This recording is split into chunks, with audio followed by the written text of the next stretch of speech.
एक मोठा इतिहास आहे. या इतिहासात महाराष्ट्राची जडणघडण आहे. पण दुर्दैवाने गेले 25 वर्ष उत्तर कराड ज्या प्रकारच्या विकासाची अपेक्षा ठेवतो, ज्या प्रकारचं परिवर्तन अपेक्षित करतो आणि वारंवार या ठिकाणून लोकप्रतिनिधी पाठवतो, ती अपेक्षा मात्र कुठेही पूर्ण होताना दिसत नाही.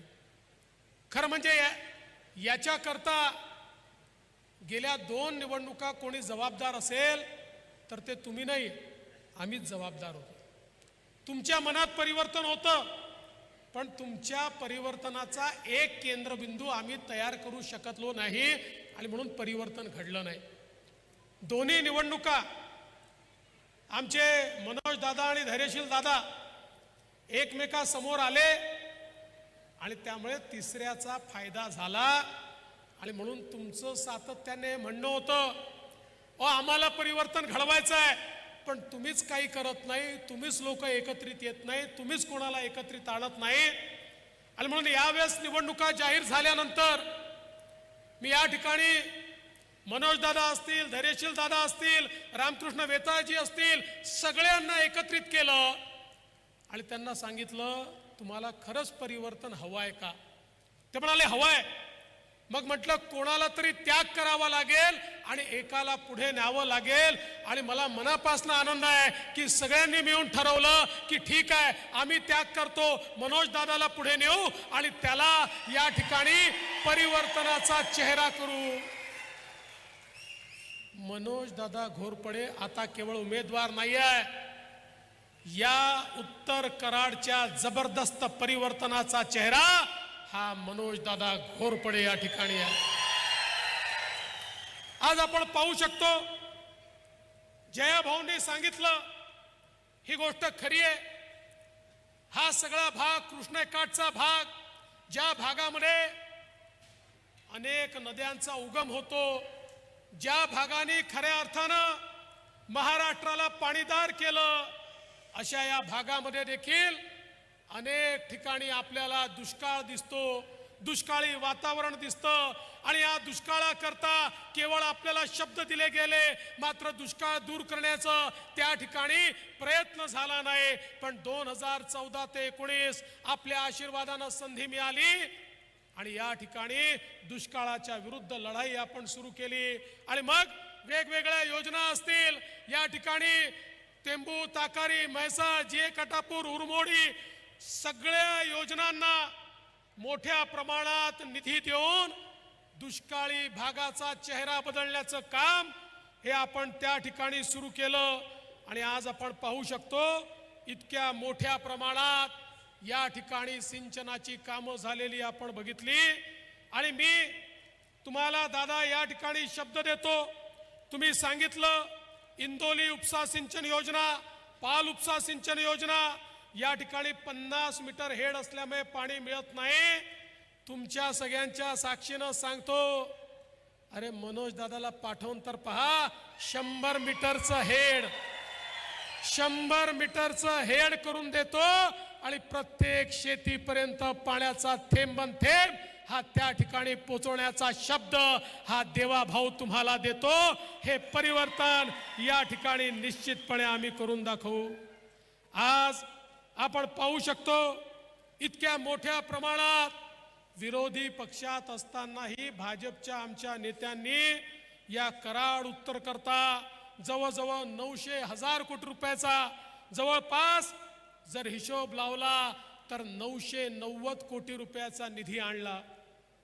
जर विरोधी पक्षात राहून 990 कोटी रुपयाचा निधी हे आणतात, तर या ठिकाणी कमळ फुललं आणि आपला आमदार आला. राज्यातही आपलं सरकार येणार आहे, केंद्रात मोदीजींचं सरकार आहे. अरे चिंता करायचं कारण नाही, 5 वर्षात 25 वर्षाचा बॅकलॉग संपवून त्या ठिकाणी पूर्ण विकास करू. आणि काही कमी पडलं तर उदयन महाराज आहेतच. महाराज दिल्लीला गेले की कोण नाही म्हणणार आहे. महाराजांनी जाऊन मोदीजींना सांगितलं की मोदीजी माझ्या उत्तर कराड करता मला पैसा पाहिजे.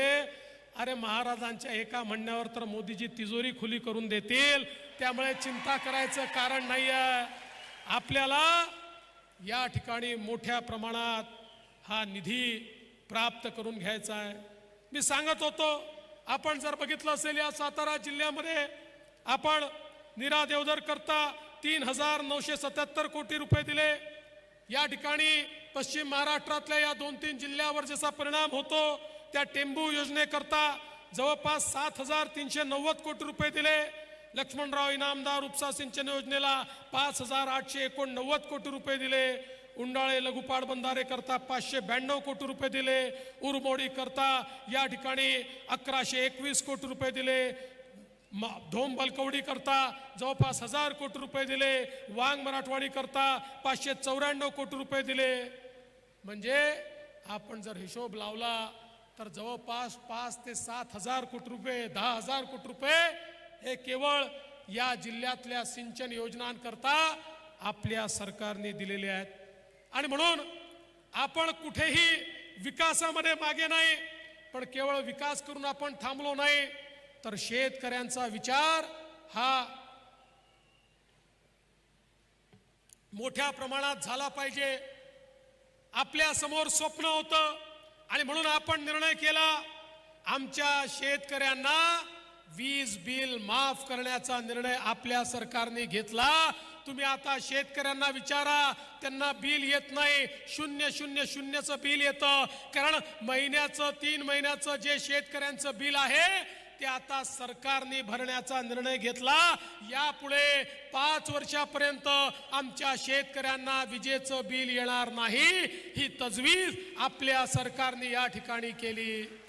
आणि एवढंच नाही, 14,000 मेगावॅट आता सौर वीज निर्मिती आपण सुरू केली आहे.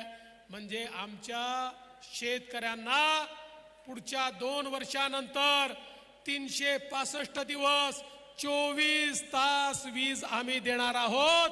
त्यांना त्या ठिकाणी रात्री शेतामध्ये जाऊन काम करण्याची गरज पडणार नाही. आपल्याला माहिती आहे, शेतकऱ्यांच्या पाठीशी उभं राहणारं सरकार आहे. या सरकारने ऊसाच्या शेतकऱ्यावर, कारखानदारीवर जो काही इन्कम टॅक्स लागला होता, 10,000 कोटी रुपयाचा इन्कम टॅक्स, ज्याची वसुली शेतकऱ्यांकडनं करा असा आदेश सुप्रीम कोर्टाने दिला. अरे किती वेळा शरद पवार साहेब महाविकास आघाडीच्या काळात किंवा त्या UPAच्या काळात पंतप्रधानांपर्यंत डेलिगेशन घेऊन जायचे, 10,000 कोटी रद्द करा, 10,000 कोटी रद्द करा. हात हलवत वापस यायचे. आम्ही एक डेलिगेशन घेऊन आमचे नेते आणि देशाचे सहकार मंत्री अमित शहांकडे गेलो. त्यांनी आमचं म्हणणं प्रधानमंत्री महोदयांपुढे मांडलं आणि एका झटक्यामध्ये 10,000 कोटी रुपयाचा इन्कम टॅक्स नेहमी करता माफ करण्याचं काम हे मोदी सरकारने करून दाखवलं. आता माझ्या शेतकऱ्याला जर एखाद्या कारखान्याने जास्त भाव दिला तर इन्कम टॅक्स लागणार नाही, अशा प्रकारची दुरुस्ती ही मोदी साहेबांनी या ठिकाणी करून दिली. आज आपण पाहतोय, कालच आपण आपल्या वचननाम्याची 10 कलमं या ठिकाणी घोषित केली आणि त्याच्यामध्ये आपल्या मुख्यमंत्र्यांनी घोषणा केली, पुन्हा तुमच्या आशीर्वादानं आपलं सरकार आलं तर शेतकऱ्यांची कर्जमाफी देखील या ठिकाणी आपलं सरकार करणार आहे. हा शब्द आपल्या सरकारने या ठिकाणी दिलेला आहे. आज आमच्या बहिणींकरता वेगवेगळ्या योजना आपल्या सरकारने आणल्या. आपल्याला कल्पना आहे, लेक लाडकी सारखी योजना आणली, ज्या योजनेमध्ये ज्यांच्या घरी मुलगी जन्माला आली, मुलीच्या जन्माचं स्वागत झालं पाहिजे. मुलगी जन्माला आली की 5,000, पहिल्या वर्गात गेली की 5,000, 7व्या वर्गात गेली की 7,000, 11व्या वर्गात गेली की 8,000, 18 वर्षाची झाली की 75,000, 1,00,000 रुपये त्या घरामध्ये देण्याचा निर्णय आपल्या सरकारने घेतला. एवढंच नाही तर आपल्या सरकारने ठरवलं, महिलांना ST मध्ये 50% तिकीट लागेल, 50% कन्सेशन आपण दिलं. जेव्हा मी कन्सेशन दिलं, STचे लोक आले, म्हणाले एसटीचा बट्ट्याबोळ होईल, एसटी नुकसानीत जाईल, निर्णय घेऊ नका. आम्ही सांगितलं निर्णय घेऊ, तुम्हाला अडचणत आली तर पैसे देऊ. महिन्याभरापूर्वी ते पुन्हा आले, म्हणाले काय उत्तम निर्णय घेतला, तुमच्या निर्णयामुळे इतक्या महिला प्रवास करायला लागल्या की नुकसानीत असलेली आमची एसटी नफ्यामध्ये त्या ठिकाणी आली, आता योजना बंद करू नका. मग मी जरा माहिती घेतली तर माझ्या लक्षात आलं, आता आमच्या बहिणी आमच्या दाजींना सांगतात तुम्ही घरी बसा, मीच तालुक्याला आणि जिल्ह्याला जाऊन येते, तुम्ही गेले की डबल पैसे खर्च होतात, त्या ठिकाणी व्यसन बिसनं तुम्ही करता, पान तंबाखू काय काय खाता, त्यामुळे मी गेली तर घरचे पैसे वाचतात. आमच्या बहिणी आता बाहेर पडलेल्या आहेत. अशा प्रकारची योजना आपण त्यांच्याकरता सुरू केली. एवढंच नाही तर आपण आपल्या मुलींकरता उच्च शिक्षण आता मोफत केलं. 1 लाख असो, 2 लाख असो, 4 लाख असो, सगळी फी राज्य सरकार भरताय. कारण आमच्या लक्षात आलं की सामान्य माणसाच्या घरात 2 मुलं असले तर आई बाप मुलाला शिकवतात आणि मुलीला सांगतात बाई तुला शिकवण्याची ऐपत नाही आहे, तू आता घरी बस, तुझं लग्नच करायचं आहे, तुला शिक्षण देण्याकरता आमच्याजवळ पैसे नाही आहेत. पण आम्ही सांगितलं आता चिंता करू नका, मुलीला शिकवायला तुमच्याकडे पैसे नसतील पण मुलीचे मामा हे त्या ठिकाणी मुंबईच्या मंत्रालयात बसले आहेत, मुलींचे पैसे फीचे ते भरतील. आणि आज मुलींचं मोफत शिक्षण आपण सुरू केलं. आणि एवढंच नाही तर आपण लाडकी बहीण योजना सुरू केली.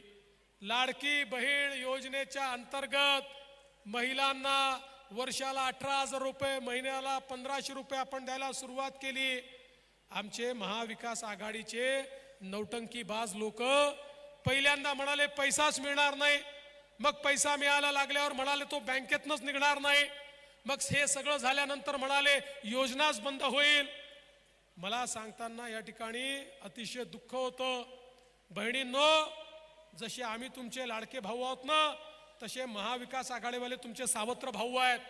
हे सावत्र भाऊ हायकोर्टामध्ये गेले, हायकोर्टामध्ये यांनी केस केली, लाडकी बहीण योजना बंद करून टाका, या ठिकाणी मुलींच्या मोफत शिक्षणाची योजना बंद करून टाका, या ठिकाणी लेक लाडकी योजना बंद करून टाका. पण काळजी करू नका, तुमचे सख्खे भाऊ बसलेले आहेत. आम्ही सगळ्यांनी मिळून कोर्टात असा लढा दिला, कोर्टाने स्थगिती द्यायला नकार दिला आणि आपली लाडकी बहीण योजना सुखरूपपणे या ठिकाणी सुरू आहे. आणि काळजी करू नका, भविष्यातही ही योजना सुरूच राहणार आहे.